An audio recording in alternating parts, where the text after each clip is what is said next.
Thank you. So, all of us here knew Charlie.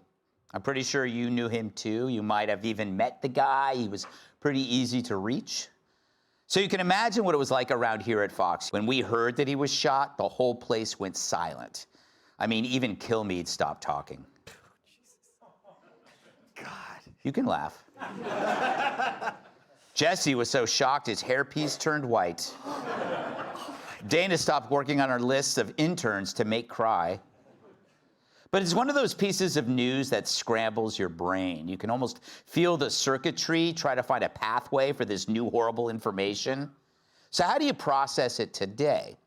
Well, generally when something awful happens, to distract ourselves, we'll see how other people are handling it.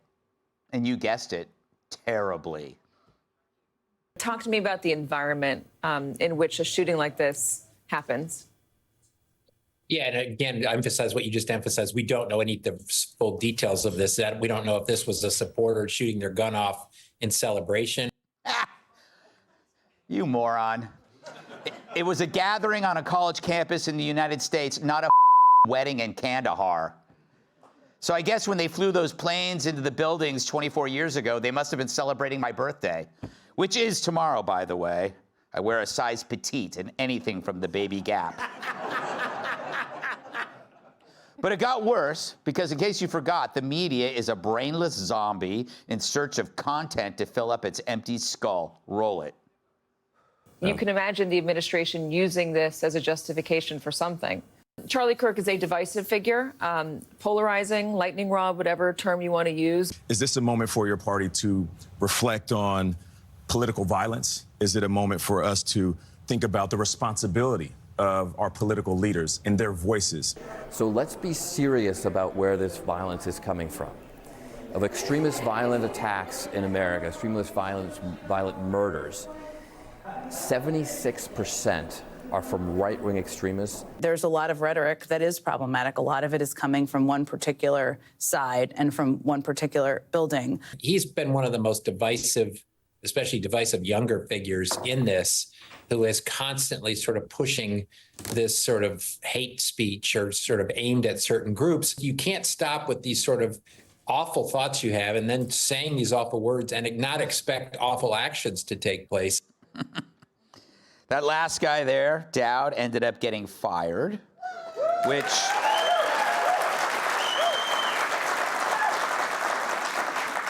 obviously he deserved. But remember, MSNBC puts people on there who deliver what MSNBC viewers want, because that's what MSNBC is. A network full of hate-filled loons, too thin and too dumb for The View. Anyway, Dowd doesn't seem well, and shame on MSNBC for exploiting that. Then there was the usual blame for inanimate objects. Well, one thing Congress can do is gun safety. And every time there's a killing, the Republicans say this is not the time to talk about gun safety. These tragedies are a constant reminder to all of us the immense destruction of gun violence and of inaction. Are we going to do something, or are we going to argue over rhetoric? That is my question about this. We have to pass gun safety legislation and stop this. Yeah, it was the gun. Just like it's the car whenever a terrorist plows through a crowd. Can you imagine blaming the gun? These people must be shocked when they walk into a gun store and it's completely quiet, because the guns aren't shooting at each other. They're just sitting on shelves in peace. Just days ago, a young woman was murdered with a knife. Crazy how they forget that so quickly. We shouldn't. In the case of Irina, we hear a lot about the killer's mental illness. But what if the mental illness is more diffuse, the product of brainwashing, where millions of people are told a group of individuals are Nazis or fascists? Brainwashing only works through repetition. This is not congenital, it's created. And yet the Democratic Party, who pushed this refrain, expressed disgust over Kirk's murder. But they're like an absentee dad whose violent offspring commits a violent crime. Their lack of responsibility helped this baby become a fiend. So where were they? It's not like the Teslas weren't vandalized or ICE agents weren't attacked, or Trump wasn't nearly murdered twice. But now as their negligence is exposed, they play catch up because there's no Democrat Party left. And now there's no nonviolent way to preserve their bad ideas. So you need violence, you need fear to keep others from pointing out how bad your ideas are. You know, Americans generally think live and let live. You do you, I do me, and we're good.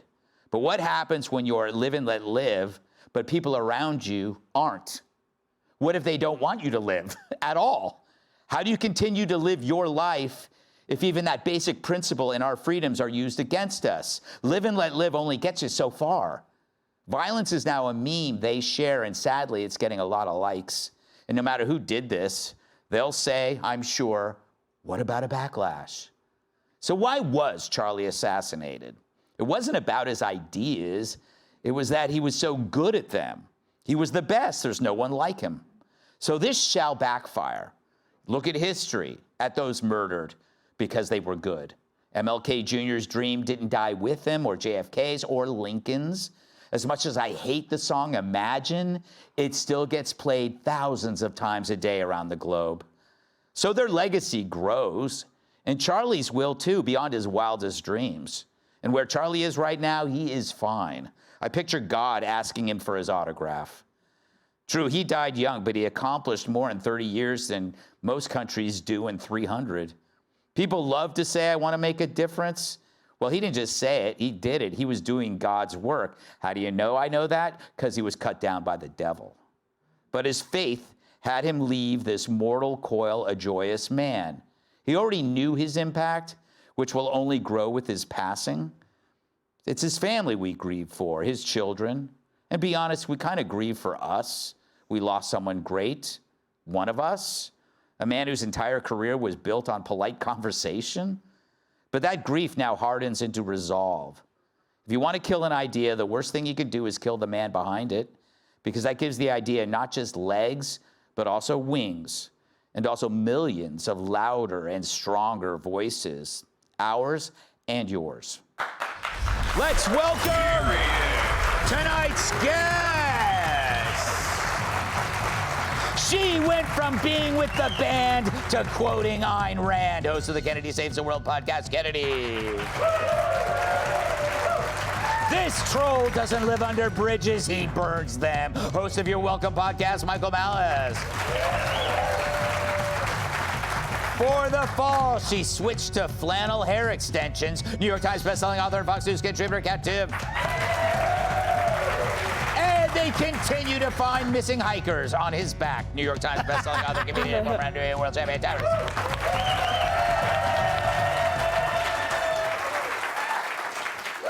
Kennedy, good to see you. How do you, I just don't even really have any questions for anybody here.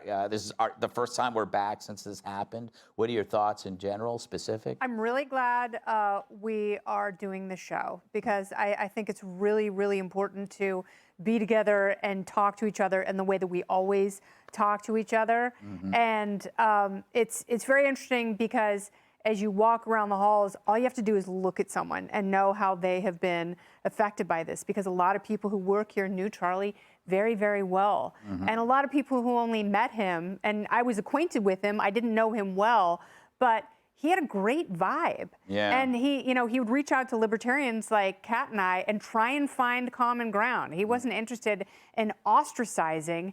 And that's why someone like this, who was such an effective messenger, that's why it's such a shock. You make such a good point. It's almost impossible to process something, because think about the things that we've been through in the last year, mm-hmm. As a country. And think about every day it feels like we're bombarded with something horrible.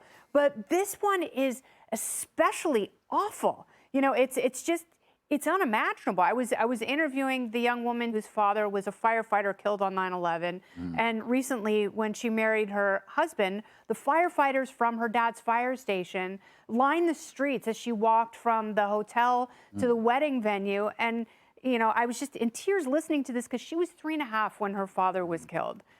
Charlie's daughter is 3.5, and his son is 1 year old. And she said, my brother and I are the exact same ages, as his kids. Yeah. And I was like, what would your mom say? How do you get through something like this? And, she just paused because I don't think we know exactly how to get through this. Yeah. We know that we have to, and we have to push, and we have to continue, and we have to find our own ways of being that deliberate messenger and taking something to people who normally we disagree with and finding common ground. Mm-hmm. What about you, Mr. Malice? It's a great suit, by the way. It's for Charlie, florals, for That's for nice. I'm funeral. glad you wore it. I think our job here is to make people laugh, right? That's why people watch the show. And boy, this has been a doozy. When you first booked me on this show for 9/11, I had all these 9/11 jokes. Yeah. But now they seem to be in really bad taste. Okay, I did it. The best I could come up with was, Jill Biden released her statement, and in her professional opinion as a medical doctor, Charlie's in perfectly good health. And she's welcoming him to becoming a Democratic voter for the next 100 years. Nicely done. I think I was talking, my phone was blowing up, as I'm sure for everybody else is, for people who are colleagues who knew Charlie. There's the thing I think why we're all so jarred is this feels exactly like 24 years ago for us New Yorkers. Because not only something horrible happened, we were waiting for the other shoe to drop. Because it feels like this is act 2 of a 3-part series. We saw that girl arena, I didn't watch that video. Charlie's video, I did not watch either. But what happens next, you remember, I'm sure, in 2001, that feeling in the air, like this isn't where the story ends. And I'm I was talking to my buddy Dan Holloway yesterday at dinner, and I always like to tell the truth in these shows, but I'm like, do I want to tell the truth about this? He said, yes. I didn't want to tell the truth because me and a lot of the people are scared. And I think people like this want us to be scared because that's part of the goal of actions like this is that people sit down, shut up, they kind of retreat. And I think it's important for those of us in this space not to, even if we are scared, not on a personal level, but also for our country and the blowback either from Republicans or Democrats, but just to continue being like, we're not going to bend the knee. Just because this, I don't even want to call it tragedy. This is, tragedy is like when my DoorDash doesn't come on time. This is something intentional and by design and evil, and it's not isolated. That's the thing that's getting to me. I think the way this is done is to say, if we can do that, we can do anything. That's right. And we can That's do it right. to you. Yes. And you can't. And like you're right, you can't let it happen. Kat, I know you were out yesterday. Welcome back. How are you taking this? What are your thoughts? Well, I can't believe we're talking about this. Yeah. I can't. And I didn't say anything yesterday because I was honestly too angry. Everything that I tried to draft had like 11 F words in it. And I love an F word, but I still took that as a sign that maybe I was too angry to add anything productive to the conversation. I'm still angry. I'm sick. I'm horrified. I'm all the things a lot of people have already said that they are. And, something that a lot of people have also said is that they may have disagreed with Charlie on some issues, but they're still condemning his assassination. And I can't tell you why other people are feeling the need to say that, maybe to kind of say, just because we disagree doesn't mean he should be assassinated, which duh. But I would like to say it, but for a different reason, which is as a compliment to Charlie and to the person that he was. Because like everyone here, I did know Charlie. And despite having those areas of disagreement, he respected me as a person. That's right. He respected me so much that he even invited me to come speak at several of his events. And that was because, as he put it in a message that he sent me that I have been rereading, that competing voices and ideas need to have a platform. And he believed that a difference of opinion did not mean that you should just throw the whole person away. And that's one area where we did and where we do agree. And anyone who's ever heard me talk has heard about how passionate I am about this idea that difference of opinion on a political issue does not mean that the whole person is not valuable, and how we have to see the humanity of the people we disagree with, and how horrible and dangerous it is to view people with whom we disagree as somehow being less than human. I wrote a book about this whole idea, which came out exactly 1 year prior to the day that he was shot and killed. And I bring all this up, repeatedly, not because it's some kind of bit for me or because I don't feel like taking a side as an independent, because honestly, I think the most important side to see ever is that human side. Because if we don't, that's how stuff like this happens. And I knew Charlie as a human. My husband and I have met his wife. I cannot stop thinking about her. I cannot stop thinking about those kids. I just had a kid. I cannot imagine losing my husband, my child's father. I can't imagine going through life without him by my side and having to raise my kids without him. And she has to now go through everything without him. And those kids have to go through life without their father. And honestly, for what? Right. For what? Like, who wins here? I mean, even if the idea is to silence his ideas, that didn't work because this only amplifies his ideas even further. And finally, I do have to say the evil that killed him and the school of thought that teaches people that being on the opposite side of a political issue means you don't need to be seen as a human being. I've had enough of this. It has been so bad for us as a society, even before this. And it's going to keep getting worse and worse and worse if this does not stop. Just enough.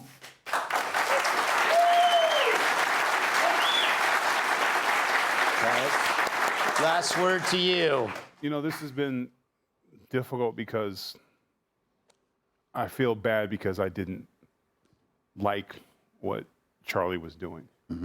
I'm not a religious person. And I find, unfortunately, in my life experience, isn't that most people that put God in front of them were full of it and dangerous. And Charlie, in his death, I learned that his faith was unbelievable. And I can't relate to that. So it bothers me on a certain level because I didn't think the risk was worth certain things in this world. Unfortunately, in our country, we can't discuss. And he took 3 things that were death sentences with this country. He talked about religion, he talked about gender, and he talked about politics. With one side, how many buildings burned last night? Not one. That's right. How many people were dragged in the street for looking like they maybe were the shooter? Not one. How many police officers was spit on for not doing their job? Not one. The hate, the negativity, even for a person, I met him a couple times, I think he did this show with us. But the things that him and I have in common, his little girls are never gonna see their dad again because he had principles and accountability, and that used to be something in this country that we admired. To be different, to speak your heart, and he did something that most of us, he had a patience that I didn't understand. Hey, Sean Hannity here. Hey, click here to subscribe to Fox News YouTube page and catch our hottest interviews and most compelling analysis. You will not get it anywhere else.